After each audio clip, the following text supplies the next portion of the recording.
Life has a way of changing in an instant. One minute you're 32, happily married, and planning your future. The next, you're a widow sorting through cremation options because your husband's body was too damaged to have an open casket. That's what happened to me, Karen. 6 months ago, my husband James died in a car accident that left me drowning in grief and struggling to find my footing in this new reality. The first few weeks were a blur of funeral arrangements, consoling phone calls, and sleepless nights. If it wasn't for my parents stepping in to handle most of the funeral details, I'm not sure how I would have managed. Karen, honey, we've arranged everything with the funeral home, Mom had said, her voice gentler than I'd ever heard it. You just focus on yourself right now. The support group for people who lost loved ones became my lifeline. Every Tuesday evening, I'd sit in a circle with others who understood the hollow ache in my chest. Some days are harder than others, I shared during one session, my voice barely above a whisper. Sometimes I wake up and for a split second, I forget he's gone. Maria, another group member who lost her husband 2 years ago, reached over and squeezed my hand. That's normal, sweetie. The grief comes in waves. As the months passed, I started dealing with practical matters.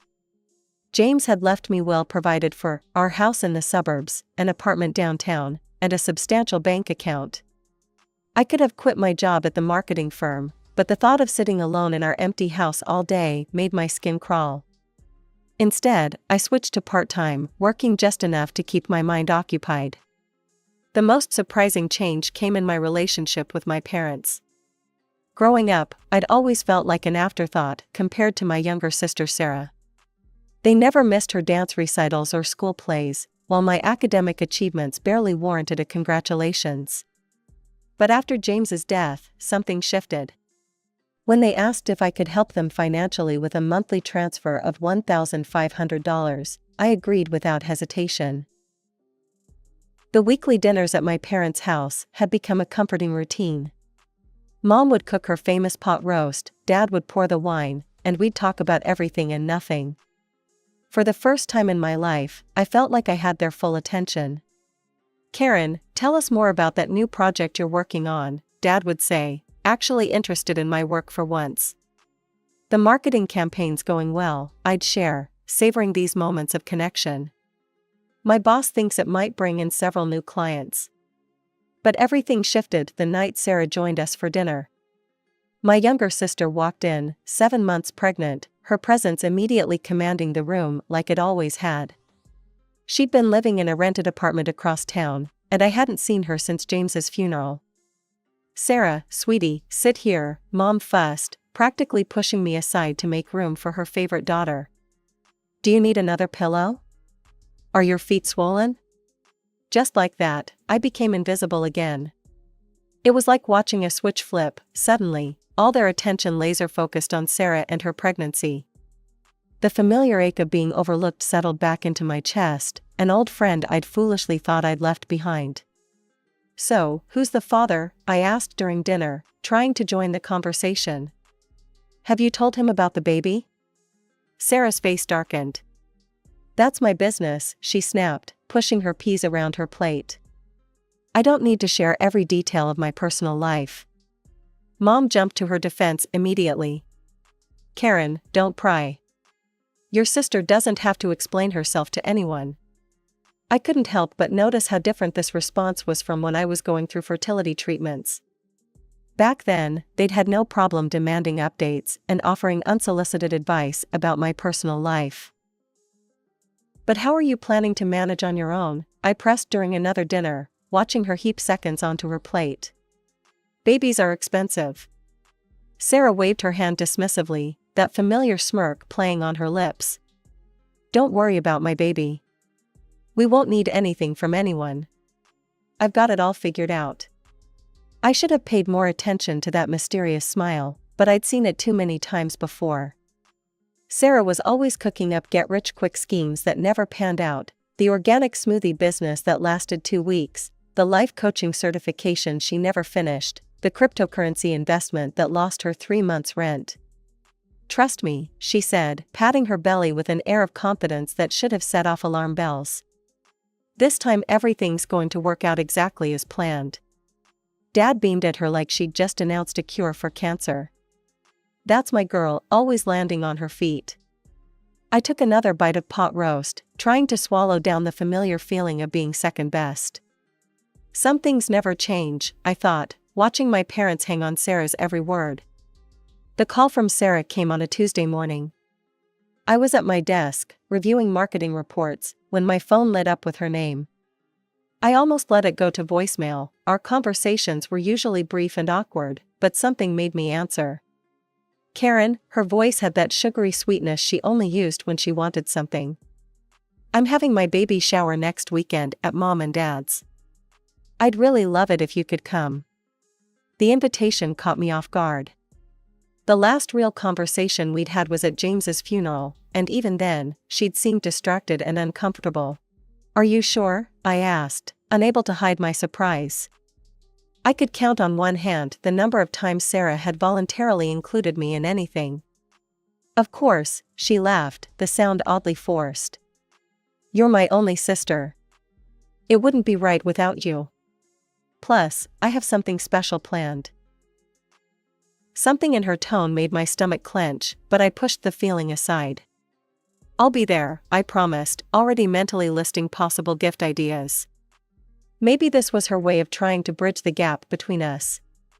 The following Saturday, I arrived at my parents' house carrying 2 carefully wrapped packages, a high-end baby monitor and a handmade blanket. Despite our differences, this was my future niece or nephew. The place looked like a pastel explosion had hit it, pink and blue balloons everywhere, streamers hanging from every surface, and a towering diaper cake centerpiece. Trust Sarah to turn this into an event. She'd invited what looked like half the town. Aunt Margaret was there with her daughters, Mom's bridge club friends occupied the sofa, and Sarah's old college roommates clustered around the punch bowl, giggling over some shared memory. Time for games, Sarah announced, wadding through the crowd in a flowing maternity dress that probably cost more than my monthly rent.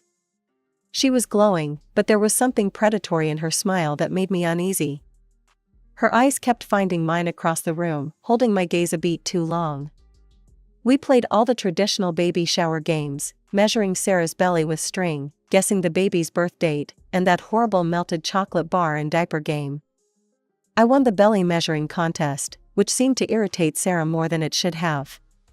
Throughout it all, she kept shooting these strange looks my way, like she was waiting for something. After the gifts were opened, Sarah cooing over each onesie and baby gadget with theatrical enthusiasm, she reached my presence. She held up the blanket, running her fingers over the intricate pattern. Then she clinked her glass for attention. The room fell silent, and my heart started racing for no reason I could name. The air felt suddenly thick, hard to breathe.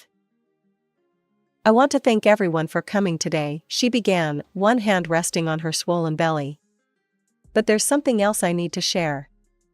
I think it's time everyone knew who the father of my baby is. My heart started pounding. Sarah's eyes locked onto mine, and in that moment, I knew. I knew before the words left her mouth, but that didn't lessen the impact. The father, she said, her voice ringing through the suddenly silent room, is James Wilson. Karen's late husband. The world tilted sideways. Through the roaring in my ears, I could hear gasps and whispers from the guests. Aunt Margaret's hand flew to her mouth. Sarah's college friends huddled closer together, whispering frantically. But what hit me hardest was the lack of surprise on my parents' faces. They had known all along. Before I could process what was happening, Sarah was already speaking again, her voice dripping with satisfaction as she turned to face me directly. As James's baby is his only heir, I'm entitled to half of everything he left you, Karen. The house, the apartment, the money, my child deserves their father's inheritance. The room spun. I gripped the back of a chair to steady myself, but then Mom and Dad stepped forward, flanking Sarah like bodyguards. Karen, Dad said, using his stern business voice. You need to do the right thing here. Your nephew deserves his father's legacy. I found my voice, though it came out as a rasp. You're lying. All of you are lying. James would never. Oh no, Sarah's smile turned cruel as she pulled out her phone. Then how do you explain these? She held up the screen, and my world collapsed all over again. There they were, James and Sarah, wrapped in each other's arms, kissing in what looked like a hotel room. Another photo showed them holding hands in a restaurant I didn't recognize. He loved me, Sarah declared, her voice carrying across the silent room. He was planning to leave you for me. We were going to tell everyone, but then, she choked up, tears streaming down her face. Then the accident happened, and all our plans. I couldn't breathe, couldn't think. My body moved on autopilot, gathering my purse, pushing past the whispering guests, stumbling out to my car. I heard Mom calling after me, but I was already backing out of the driveway. The drive home was a blur. My mind kept replaying those photos, trying to make sense of them. The restaurant photos must have been taken during those business dinners he claimed to have. The hotel, probably during his frequent work trips. My phone started buzzing as soon as I walked through my front door. Sarah was sending messages, dozens of them. Screenshots of conversations between her and James. I don't love her anymore, I haven't for a long time. We'll tell everyone after the divorce. You're the only one I want to be with. I can't wait to start our life together. Message after message appeared on my screen, each one a fresh knife in my heart. The timestamps showed conversations going back months. My husband and my sister, plotting their future while I underwent fertility treatments, believing I was the problem in our marriage.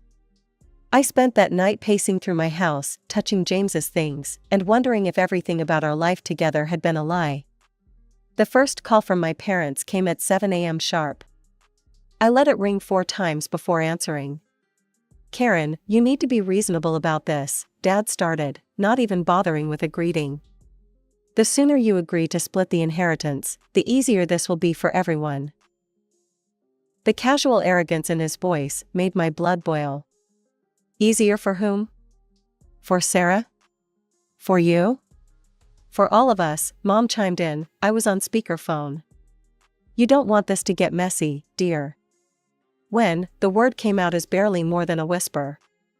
When did you know about them? There was a pause, the kind of hesitation that tells you everything you need to know before a word is spoken. We've known for a while, Mom finally admitted. James confided in us about 6 months before the accident. The timeline hit me like a physical blow. 6 months. They'd known for 6 months and still let me cry on their shoulders at his funeral. Still accepted my money every month while knowing what he and Sarah had done.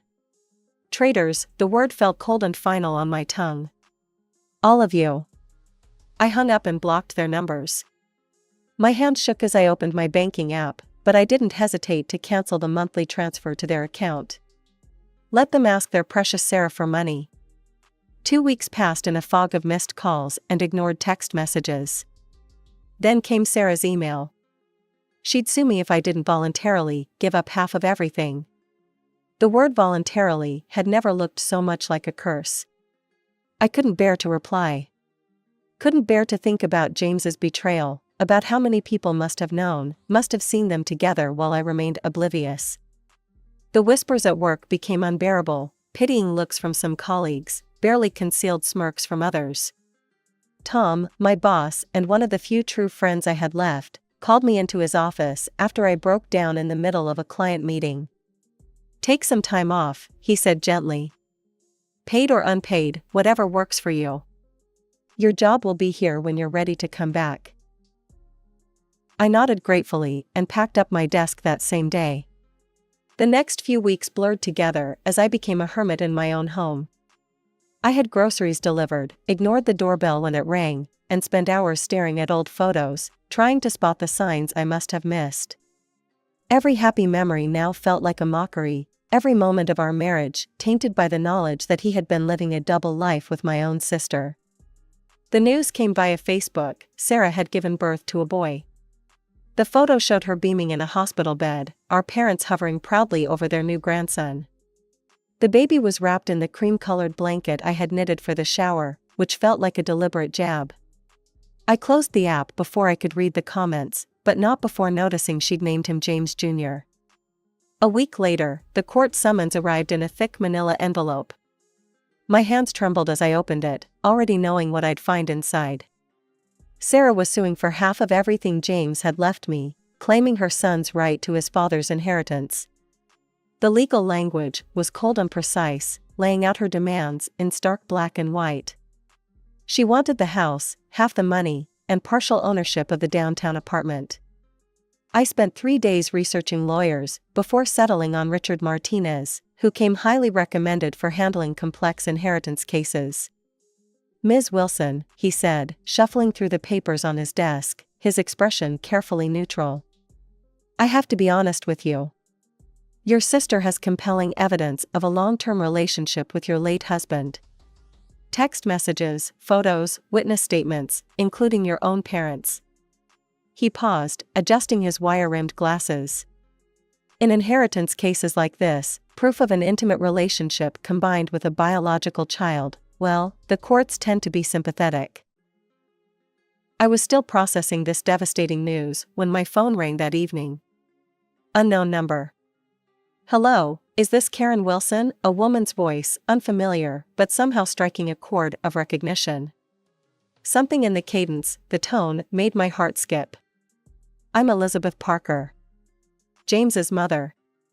The world tilted sideways. I gripped the kitchen counter for support. "That's impossible," I whispered. "James was an orphan. He told me his parents died when he was young. He grew up in foster care." "Another one of his lies, I'm afraid." Her voice was bitter, but not unkind. "Would you be willing to meet with me? There are things you need to know. Things that might help you." We arranged to meet at a small cafe downtown the next morning, neutral ground. I arrived early, my stomach in knots, ordered a coffee I couldn't drink, and nearly dropped the cup when she walked in. The resemblance was uncanny. James had her eyes, her smile, even the way she carried herself. She moved with the same fluid grace I'd always admired in him. "I was at the funeral," she said after we'd settled into a corner booth, far from curious ears. "Back row, black dress and veil." I couldn't bring myself to approach you then. James and I hadn't spoken in years. I remembered her suddenly, the solitary figure who'd slipped out before the service ended. I'd been too lost in my own grief to wonder who she was, but now the memory crystallized with perfect clarity, the elegant woman in black, standing apart from the other mourners, her face hidden behind a dark veil. "Why are you coming forward now?" I asked, trying to keep the suspicion out of my voice. After all the recent revelations about James, I found it hard to trust anything or anyone connected to him. Elizabeth reached into her handbag and pulled out a manila envelope, worn at the edges as if it had been carried around for a long time. "Because I've heard about what your sister is claiming. And because, despite everything, I can't let another woman suffer from my son's lies." Her fingers trembled slightly as she slid the envelope across the table. With trembling hands, I opened the envelope Elizabeth had given me. Inside were medical records from Boston General Hospital, dated 10 years ago, about a year before James and I got married. My eyes scanned the document, and I felt the blood drain from my face. Complete azoospermia, permanently sterile, no possibility of natural conception. The clinical terms jumped out at me, each one a fresh blow. "James had these tests done when he was 25, Elizabeth explained softly. He was devastated by the results. It was one of the last things we discussed before our falling out." I couldn't speak. All those years of fertility treatments, the endless doctor's appointments, the hormone injections, the tears and self-blame, it had all been a cruel charade. The courtroom was packed on the day of the hearing. Sarah sat in the front row, cradling baby James Jr., while our parents flanked her protectively. She'd dressed the part of the grieving almost widow perfectly, demure black dress, minimal makeup, practiced look of sorrow. When she took the stand, she played to the gallery masterfully, tears glistening in her eyes as she described her great love with James. "All I want is what's fair for my son," she declared, her voice breaking. "He deserves his father's legacy. My lawyer, Mr. Martinez, waited until she'd finished her performance before he spoke. Your Honor, I'd like to submit evidence that proves Ms. Thompson's entire claim is fraudulent. He approached the bench with the hospital records. The judge reviewed the documents, her expression unchanging. Sarah's lawyer jumped up, objecting about chain of custody and document authenticity. Sarah's composure cracked. Those documents are fake, she shrieked, clutching the baby closer. She forged them to steal my baby's inheritance. Your Honor, Mr. Martinez continued calmly, given these medical records show Mr. Wilson was sterile, we request a DNA test to establish paternity. Sarah's smile was triumphant. That's impossible. James was an orphan, and his body was cremated. There's no one to test against. Actually, Mr. Martinez said, gesturing to the gallery, I'd like to introduce Elizabeth Parker, James Wilson's biological mother. Elizabeth stood, and a murmur ran through the courtroom. Even from where I sat, I could see Sarah's face turn ashen. I'm willing to submit to a DNA test, Elizabeth announced clearly. To determine if this child is my grandson. The judge nodded. DNA testing is ordered. We'll reconvene when the results are available. Sarah swayed slightly in her seat, all color drained from her face. Our mother rushed to support her, shooting me a venomous look. But for the first time since this nightmare began, I felt hope. The courtroom was silent as the judge opened the envelope containing the DNA test results. Sarah sat rigidly in her chair, the baby sleeping peacefully in her arms, unaware of the drama unfolding around him. The results conclusively show, the judge announced, her voice clear and firm, that there is no genetic relationship between the minor child and Mrs. Elizabeth Parker. Therefore, it can be concluded that James Wilson was not the father of this child. A collective gasp filled the room. Sarah's face crumpled as she began to sob, mascara running down her cheeks. Ms. Thompson, the judge's voice had turned stern, would you care to explain why you perpetrated this fraud upon the court? Sarah clutched the baby closer, her voice barely above a whisper. I was seeing several men at the time. When James died and was cremated, I thought no one would ever know. He had money, and I needed. So you attempted to defraud your own sister? The judge's disapproval was palpable. Used your parents as unwitting accomplices in this scheme? I just wanted security for my baby, Sarah whimpered, but her performance had lost its power. Even our parents looked stunned, finally realizing the extent of her deception. The judge's ruling was swift and unequivocal. This court finds in favor of the defendant, Karen Wilson. All claims to James Wilson's estate by Sarah Thompson are dismissed with prejudice. Ms. Thompson, you're fortunate that Mrs. Wilson hasn't pressed criminal charges for attempted fraud. Outside the courthouse, my parents approached me. Mom was crying, Dad looking older than I'd ever seen him. Karen, sweetheart, Mom reached for my hand. We had no idea Sarah was lying. We can make this right. We've been struggling since you stopped the monthly transfers. I held up my hand. Don't, just don't. I pulled out my phone, blocked their numbers right there, and walked away without looking back. Elizabeth was waiting by my car. Are you okay? She asked softly. I surprised myself by laughing. You know what? I think I actually am. Or I will be. I took a deep breath. I'd been thinking, that apartment downtown that James left me. I never liked it much, too many memories. But maybe you'd like it? Her eyes widened. Karen, no, I couldn't possibly. Please, I insisted. You gave me back my life with those medical records. Let me give you something in return.